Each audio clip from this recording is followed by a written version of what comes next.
Hello and welcome to this first episode of the Gentle Business Space podcast. I'm really excited to share this. This podcast is for other sensitive female business owners who want to build and grow their business in a more sustainable and easeful way.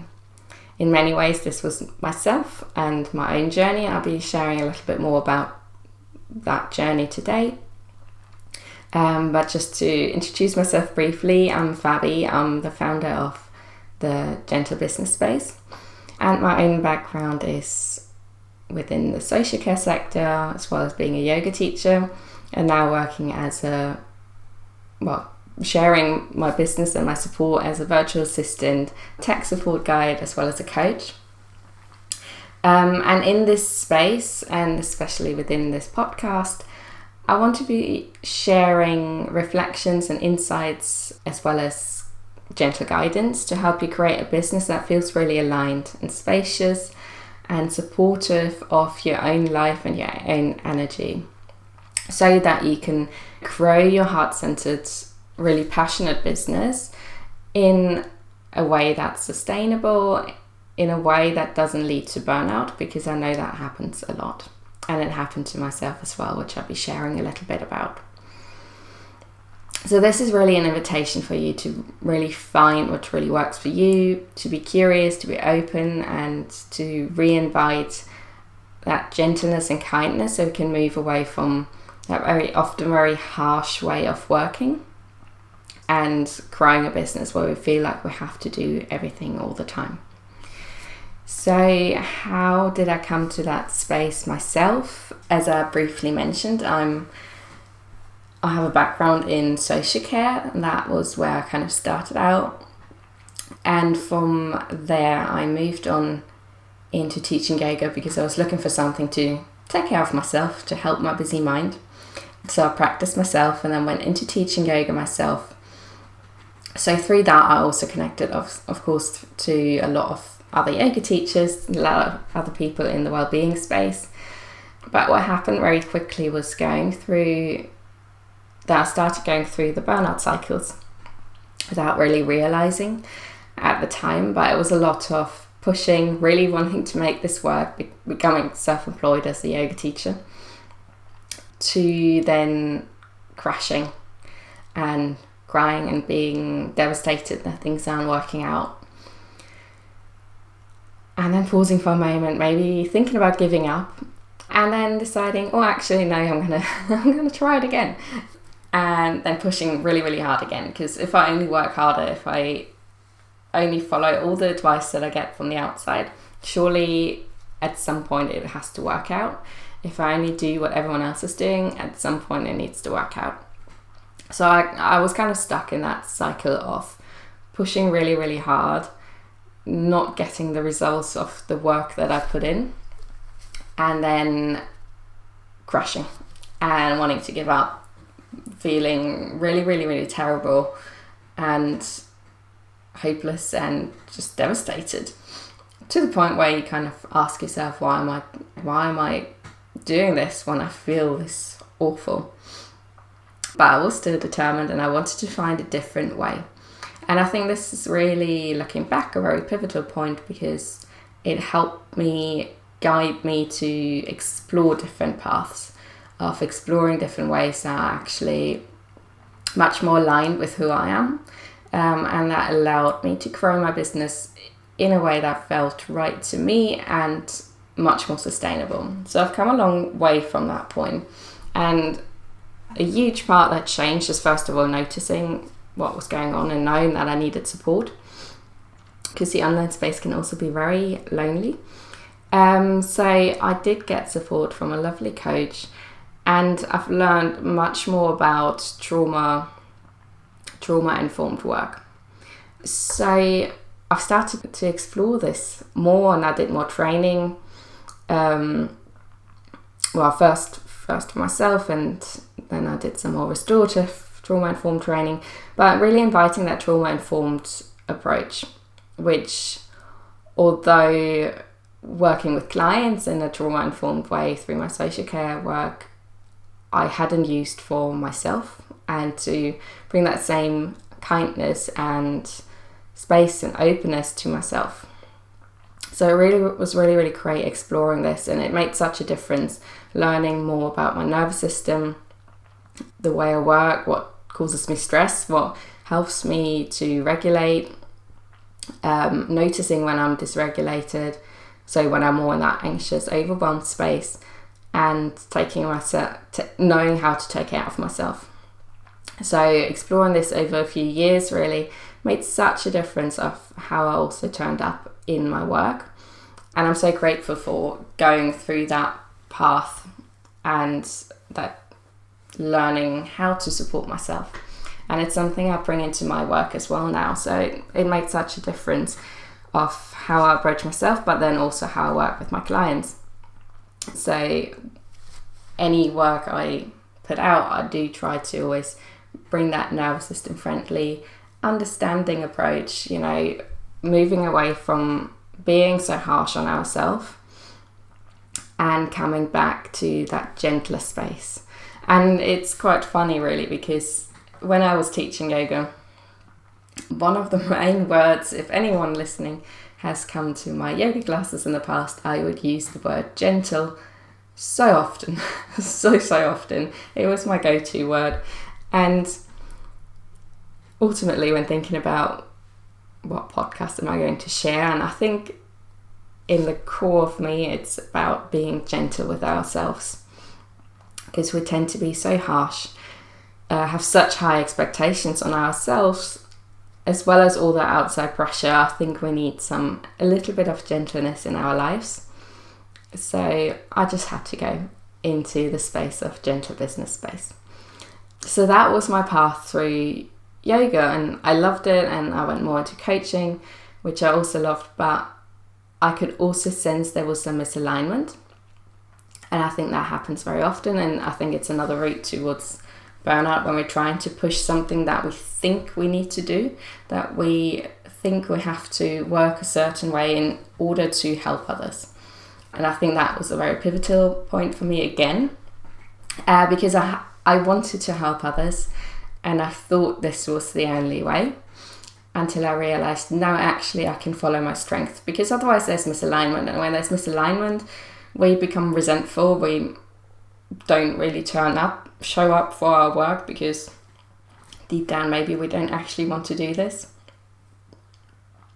And I think we don't quite, well, it can lead to burnout again, can't it? So if we're working on something that isn't really truly us and causes us stress and overwhelm at this stage of life, that might change later, it's great to reflect, and maybe it's time to let these things go. And maybe we can shift and pivot and find something else that aligns with our strength and our capacity at the time. And that's what I did. So it was really nothing intentional, but through running my own yoga business, I was aware of all the kind of tech behind it, and all the setup and all the technology behind it. And I always really enjoyed it. I love exploring new platforms. I love setting up new courses and emails and lead magnets and all of those kind of things. Always really enjoyed that, and it was always kind of a natural strength of mine. And through coincidence and someone needing a fellow coach, needing coach and teacher trainer, needing support, I kind of got into that space of virtual assistant work, which wasn't planned, but it felt right at the time. It worked with my strength. It allowed me, especially as a sensitive person, to work in my own time, to not always be forward and present. So I allowed myself to follow that, which isn't always easy, to let go a little bit more of the yoga world, which I didn't initially, actually. I did both.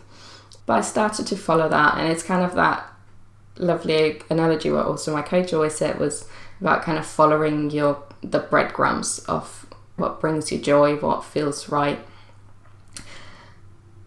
And again, I think that's such a huge part of avoiding burnout, when we allow ourselves to follow our strength, to follow what we're naturally good at, what comes easily to me, easily to you.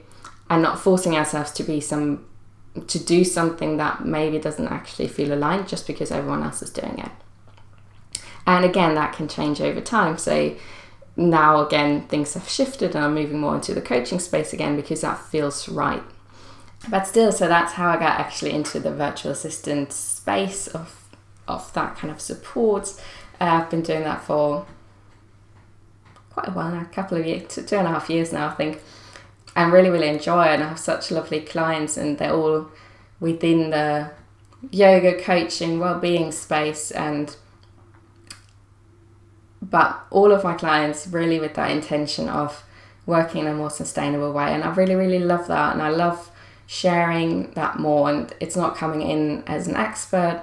It's coming in as part of the conversation of sharing more ways of working sustainably. And I've learned so much through that time as well, through supporting others, of seeing how they can work more sustainably and bringing in systems and platforms and making it easy and accessible, because I know tech and systems and all of that can feel so scary and overwhelming, and it can often be this kind of space of stopping us to move forward.